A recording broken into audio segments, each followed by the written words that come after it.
Баршаңызға қайырлы күн қыздар. Бүгін сіздермен өзім күнделікті жасап жүрген жақсы рецептпен, тегін рецептпен бөлісемін. Бұл вафлиді жасап көрсеңіздер, қытырлақ әрі өте дәмді болып шығады. Видеоны көрместен бұрын алдымен менің каналыма тіркелуді ұмытпаңыздар. Алдағы уақытта қызықты рецепттермен бөлісемін және жанындағы қоңырау батырмасын бассаңыздар, менің әрбір салған рецептлерім сізге шығып тұратын болады. Ендеше біз вафлимізді жасауды бастаймыз. Алдымен ыдысымызға 2 жұмыртқамызды салып, үстіне шымшым тұзымызды салып, шекерімізді салып, миксермен жақсылап араластырамыз.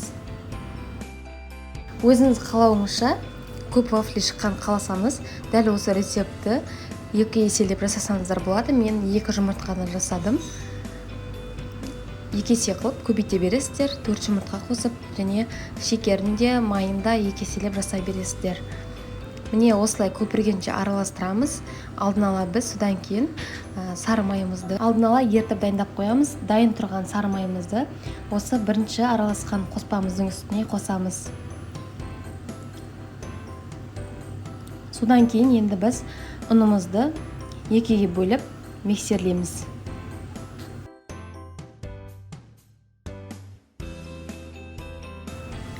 Енді қалған ұнымызды да қосып тағы да миксерлейміз.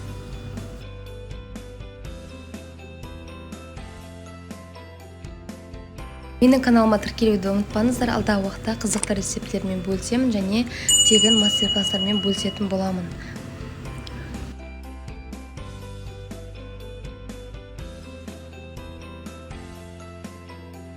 Дайын болған қамырымыздың жан-жақтарын жинап, енді миксерменен тағы бір араластырамыз. Біздің қамырымыз міне дайын болып қалды. Осы уақытта біз вафлицамызды қыздырып қоямыз. Өзіңіз қалауыңызша үлкен етіп немесе кіші етіп жасасаңыз болады.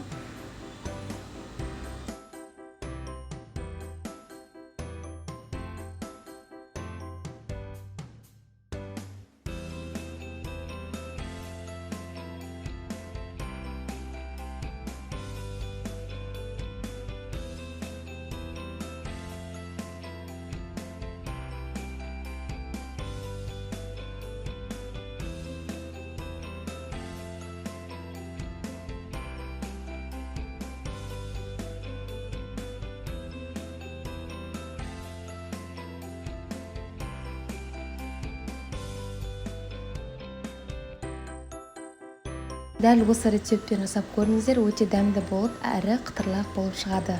Рецептісін осы видеоның астына жазып қоямын. Міндетті түрде жасап көріңіздер.